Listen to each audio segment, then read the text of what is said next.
Good morning and welcome to Morning Movie News, where first off, I want to thank everyone who has made a purchase from the Beyond the Trailer merchandise store. In fact, the I Saved Hollywood t-shirt is currently sold out. We're ordering more, but I just really appreciate everyone who stopped by there. There's an exclusive coming in January. I'm very excited about it, and it's actually something that a couple of you asked for. So your merchandise requests are being heard, and I'm glad you're having as much fun with it as I am. All right, so let's get to today's episode.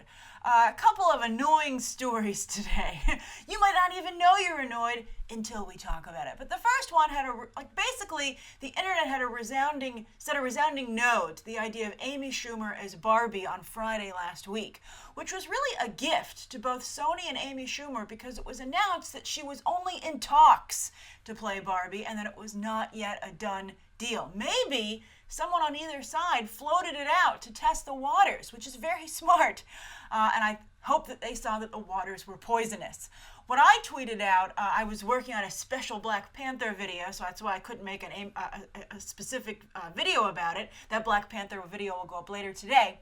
But I said, don't do it, Amy. It's as bad an idea as the recent Ghostbusters film. And I really do feel that way. Now, I liked parts of the Ghostbusters movie. As I said, as a woman, it was a B+. As a moviegoer, it was a B. But it was frustrating to watch something that should have been a positive step forward for women be such a negative because of easy fixes, right? Like, it shouldn't be all women. And, just like little things that, they basically kind of made... The problem with Ghostbusters is they made it seem like it was an all-girls club, no boys allowed.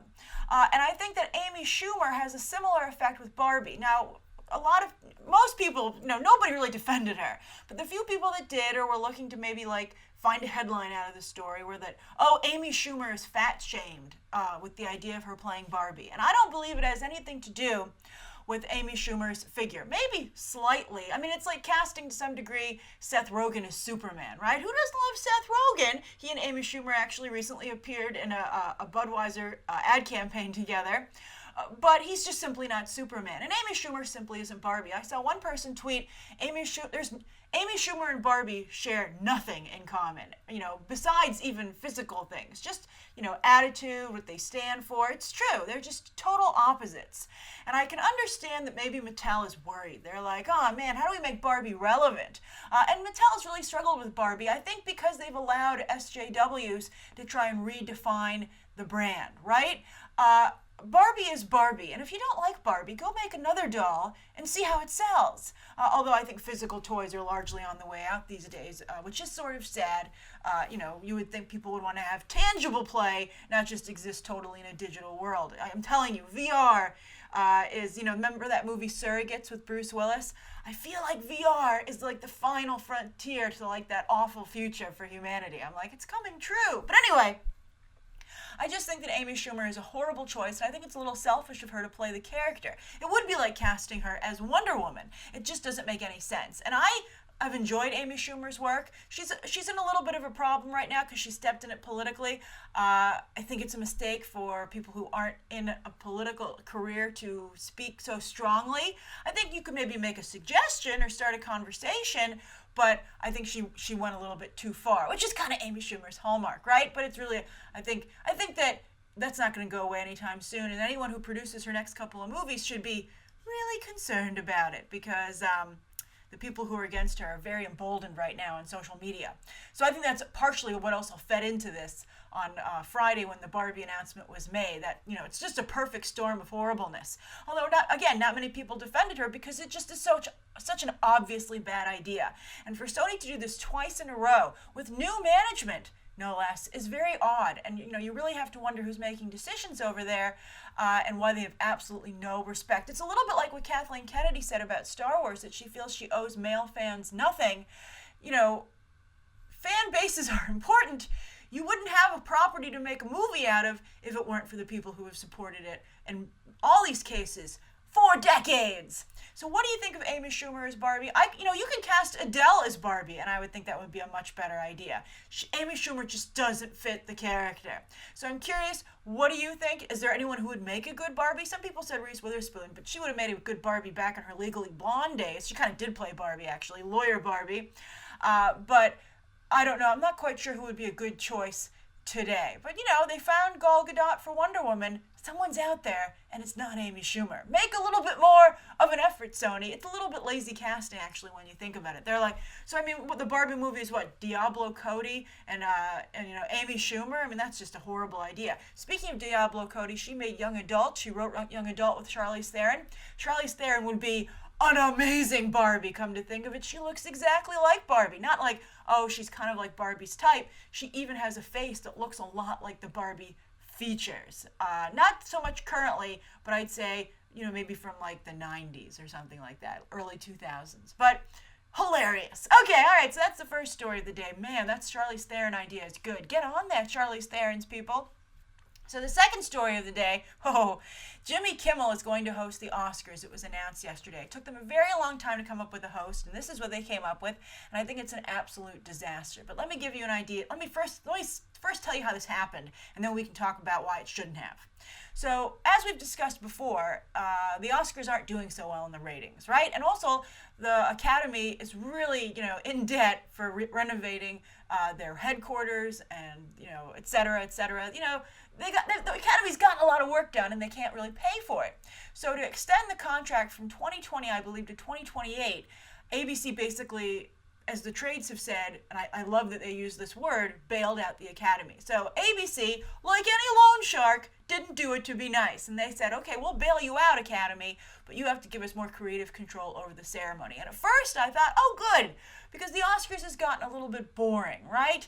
A little bit too industry. I think it's lost the idea that it's supposed to be entertainment. But ABC is turning it just into a commercial for ABC, and they really want Jimmy Kimmel to host it, and now he is, because he's, of course, their late-night guy. And, of course, ABC also airs the Emmys, which Jimmy Kimmel hosted earlier this year, and some people have made a big deal about the fact that this is very rare to have someone host the Emmys and the Oscars, not just both in their career, but the same year. It's almost unheard of. But here's the thing. First off, the Emmys, hosted by Jimmy Kimmel, hit a new low in terms of ratings. So what the heck is ABC doing, right? I mean, weren't they supposed to turn this thing around? It seems like they're doubling down on bad ideas. Especially in the same year, they said, hey, ABC already said, hey, Jimmy Kimmel's going to host an award show you want to watch? And America said, no, I don't. So why did they say, okay, he's hosting another one. You want to watch this one? I would assume the answer would also be, no, I don't, unless there's an amazing lineup nominated. But let's not forget that the Emmys was an amazing lineup this year. The Emmy lineup was like the best Emmy lineup of nominations ever. Everybody was like, oh my God, it's so fair. The shows that we love have been nominated. And they still didn't watch, so that's a pretty bad statement on Kimmel. But also, I don't know if you've ever watched the Grammys on CBS, but that is just an embarrassment. It's a show celebrating music, but since it airs on CBS uses it as a giant commercial for their shows. So I remember one year watching the Grammys, and they were like, next up, these actors from CSI are going to give the award out for, like, Best Artist. And you're like, what does CSI have to do with the Grammys? It was just embarrassing for everyone involved. And I would hate, the Oscars are supposed to be this would just strip the Oscars of the last thing that makes it special, right? They're already aired ridiculously late. Just to give you an idea, the Oscar nominations won't come out until after the Golden Globe winners are announced. They're so far behind, it's absolutely ridiculous. And if they don't have a stately quality to them, what's the point of that, right? Especially because the Oscars have become so easy to predict. Once you've seen the Golden Globes, the SAG Awards, the Directors Guild Award, the Writers Guild Award, you start to get a real clear idea of who's going to win. And there's rarely an upset.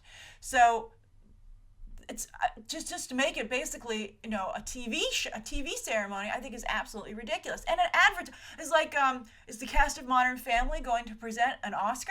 I mean, I thought at the very least, if you're going to make it an ad for upcoming Disney movies. Stick a bunch of Marvel, Lucasfilm, live action fairy tale people in there, right? That would be okay. That would at least make sense. But I think this is just absolutely atrocious.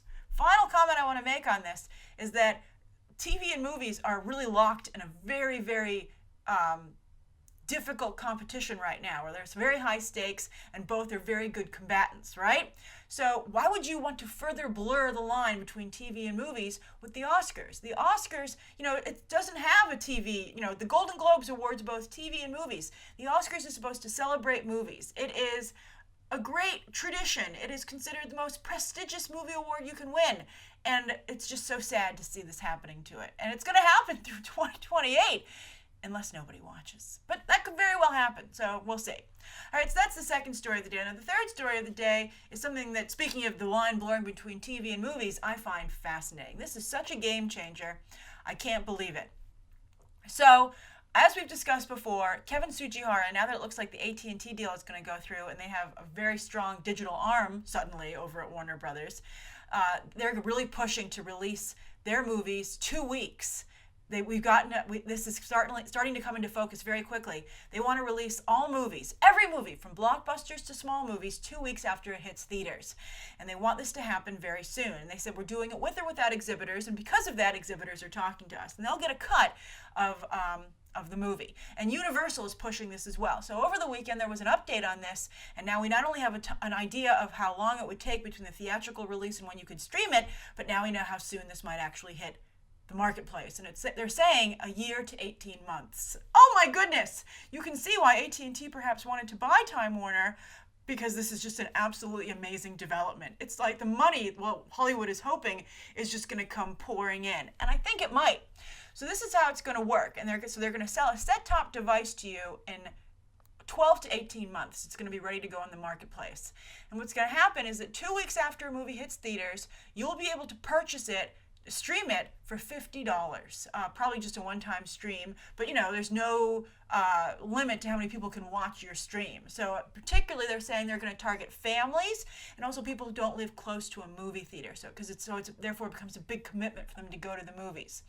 I think that this is going to be huge, and I think of every movie that you've been like, no, you know what? I'm not going to watch it. Would you watch it 2 weeks later? I think $50, it's a little pricey, but considering how many people need a piece of this, I think it makes sense. And it allows it to be a 2-week window, which is absolutely amazing. That is such a game changer. You could watch Fantastic Beasts on TV right now if this were active.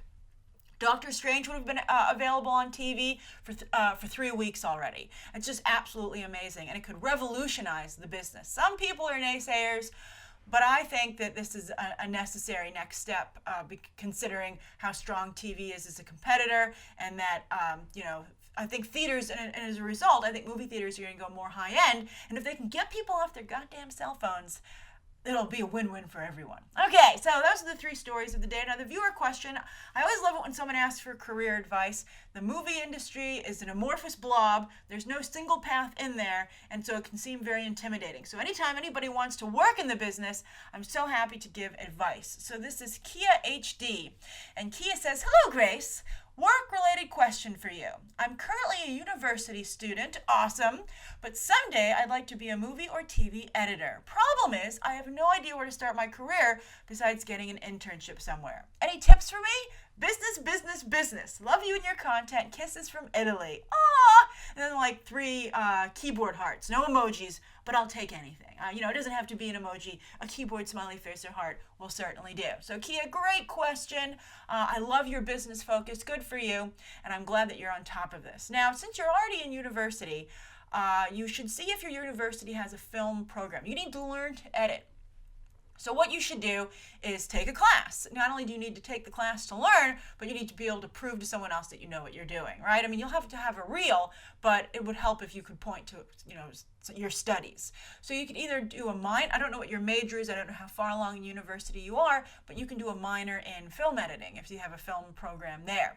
If you don't, I would see, Italy has a very nice film industry, obviously. I would see what kind of options you have for graduate school to study editing, and you should look into that and consider pursuing that.